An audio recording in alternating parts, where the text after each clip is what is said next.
1,00,000 మంది శివభక్తులతో కలిసి మహారుద్రాక్ష పూజలో పాల్గొనండి. వెంటనే కాల్ చేసి మీ పేరును నమోదు చేసుకోండి. పోస్ట్ ఆఫీసులు చాలా సురక్షితమైనవని మనం అనేకసార్లు చెప్పుకున్నాం. ప్రైవేటు బ్యాంకులు, అలాగే ఏవైతే మనకు ప్రభుత్వ రంగ సంస్థలు నడుపుతున్నటువంటి బ్యాంకులు ఏవైతే ఉన్నాయో, వీటిలో మనం ఎంత పెట్టుబడి పెట్టినా ఏదైనా ఒక పరిస్థితుల్లో బ్యాంకులు నష్టపోయినట్టయితే 5 లక్షలకు మించి మనకు మన ఖాతాలోకి తిరిగి వచ్చే అవకాశం లేదు. కానీ పోస్ట్ ఆఫీసు లోపల ఎంత పెట్టుబడి పెట్టినా ₹1 కూడా నష్టపోకుండా కేంద్ర ప్రభుత్వ గ్యారంటీతో ప్రతి రూపాయి మీకు మీ ఖాతాలోకి చేరిపోతుంది అనేటువంటి విషయాన్ని చాలా స్పష్టంగా చెప్పాం మనం. ఇప్పుడు మనం ఒక 3 స్కీమ్ల గురించి చెప్పుకోబోతున్నాం.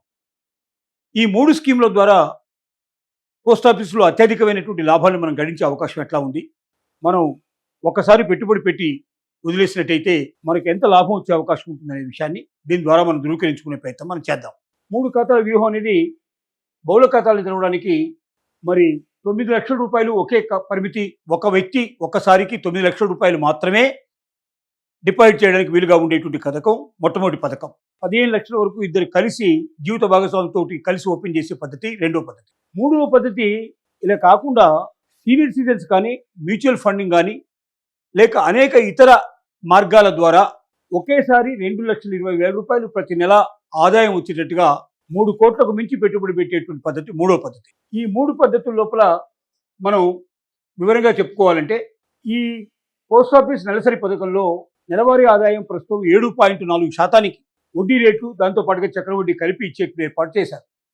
ఒక సింగిల్ అకౌంట్తో ఒక వ్యక్తి ₹9 లక్షల దీంట్లో డిపాజిట్ చేస్తే ప్రతి నెల అతనికి ₹5,550 ఆదాయం వస్తుంది. అలాగే ఉమ్మడి ఖాతాలో ₹15 లక్షల గరిష్టంగా డిపాజిట్ చేసినట్టయితే వాళ్ళకి ₹9,250 ప్రతి నెల వడ్డీ వస్తుంది. ఈ రాబడిని ఎలా లెక్కించాలంటే, మొత్తం టోటల్గా 7.4% వడ్డీ ఏదైతే ఉందో, ఈ 7.4% దీనికి మళ్ళీ చక్రవడ్డీని కలిపి మనం లెక్కించుకున్నట్టయితే మనకి ఈ రకమైనటువంటి టోటల్ అమౌంట్ వచ్చే అవకాశాలు ఉన్నాయి. ఉదాహరణకి ఈ లెక్కించే విధానం ఎలా ఉంటుందంటే, ఒక వ్యక్తి సింగిల్గా ₹9 లక్షల పెట్టుబడి పెట్టినట్టయితే, దీంట్లో డిపాజిట్ చేసినట్టయితే, ఈ 9 లక్షలకి 7.4 ఏదైతే వడ్డీ రేటు ఉందో ఇంటూ 0.074/12 12 మాసాలకి టోటల్గా ఎంత వస్తుందో లెక్కేస్తే, ఒక్క నెలకి సంవత్సరానికి ఎంత అయితే ఒక నెలకి ఎంత లెక్కేసుకున్నట్టయితే మనకు ₹5,500 పర్ మంత్కు వడ్డీ వచ్చే విధానం దీంట్లో కూడా ఏర్పాటు చేయబడింది.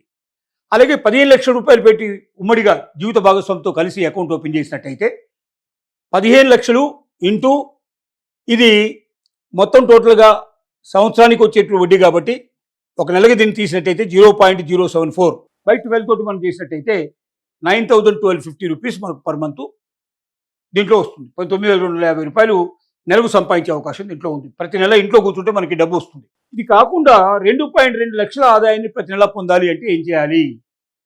ఈ ₹2,20,000 ఆదాయం సంపాదించడానికి ₹3,57,00,000 మొత్తం పెట్టుబడి పెట్టాల్సిన అవసరం ఉంటుంది.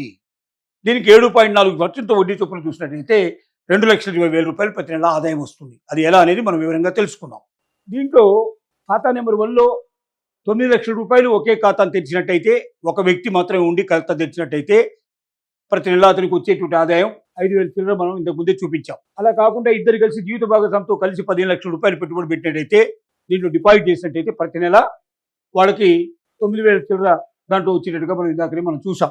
మూడో విషయం ఏంటంటే, ఖాతా నెంబర్ 3లో ₹2,20,000 ప్రతి నెల ఆదాయం వచ్చేట్టుగా ₹3,57,00,000 మొత్తం టోటల్గా దీంట్లో పెట్టాలంటే వ్యక్తుల వల్ల సాధ్యం కాదు. దీనికి ఏంటంటే, సీనియర్ సిటిజన్ సేవింగ్స్ స్కీమ్స్ను కలుపుకొని దాంట్లో 8.2% దాకా ఇంట్రెస్ట్ వచ్చే అవకాశం ఉంది. ఇది కాకుండా కార్పొరేట్ డెట్, మ్యూచువల్ ఫండ్స్ వంటి సురక్షితమైన అధిక పరిమితి గల ప్రత్యామ్నాయాల్లో పెట్టుబడి పెడితే ఈ ₹2,20,000 వచ్చే అవకాశం ఉంది. దీంట్లో పోస్ట్ ఆఫీసు దీనికి తగినటువంటి సమాచారాన్ని మనకు అందిస్తుంది. ఒకేసారి ₹3,57,00,000 పెట్టుబడి పెట్టడం ఎట్లాగా, ₹2,20,000 ప్రతి నెల మనకు ఆదాయం వచ్చేయడం ఎట్లా అనేటువంటిది, ఇది ఒక పోస్ట్ ఆఫీసే కాకుండా మ్యూచువల్ ఫండ్స్తో కూడా కలుపుకున్నటువంటి స్కీమ్ ఇది. ఈ స్కీమ్ గురించి మిగతా వివరాలన్నీ మనకు పోస్ట్ ఆఫీస్లోనే లభిస్తాయి.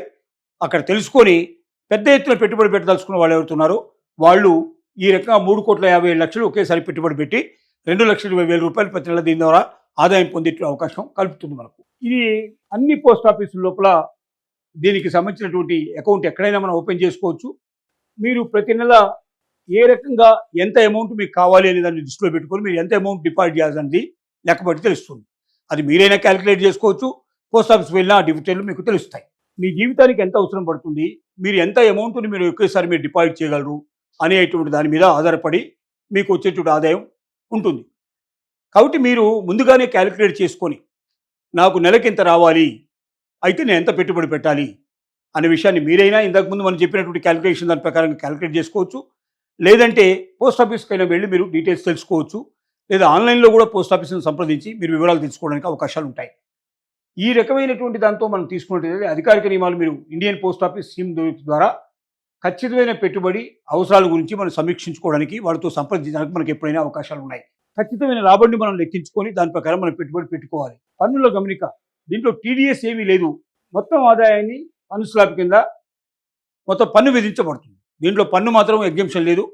మామూలుగా మీరు కట్టేటువంటి ట్యాక్సెస్ని బట్టి మీరు ఎంత అమౌంట్ దీంట్లోంచి పన్ను రూపంలో మీరు కట్టాల్సి ఉంటుందో దానికి సంబంధించిన వివరాలు కూడా పోస్ట్ ఆఫీస్ ద్వారా మీకు లభ్యం అవుతాయి. ఏది ఏమైనప్పటికీ బ్యాంకులతో పోల్చుకున్న మిగిలినటువంటి కొన్ని మనకు స్కీములతో పోల్చుకున్న పోస్ట్ ఆఫీస్ స్కీములు చాలా మన్నికైనవి, చాలా నమ్మకమైనవి. 100% మన డబ్బు మనకు తిరిగి వస్తుంది. మనం పెట్టిన పెట్టుబడి మనకు వస్తుంది. దాంతోపాటుగా వడ్డీ కూడా మనకు వస్తుంది. ఇంత వడ్డీ ప్రస్తుతానికి ఏ బ్యాంకు ఇవ్వలేదు అనే విషయాన్ని మాత్రం మనం చెప్పగలం. కాబట్టి మీరు 1-10 సార్లు ఆలోచించుకొని మీ పెట్టుబడి సురక్షితంగా ఉండాలన్నా, నెలవారీగా మీకు కావాల్సినటువంటి డబ్బు మీకు అందాలన్నా మీరు ఖచ్చితంగా పోస్ట్ ఆఫీసులోనే డిపాజిట్ చేసుకోవడం మంచిదని మాత్రం సలహా ఇవ్వగలుగుతాం.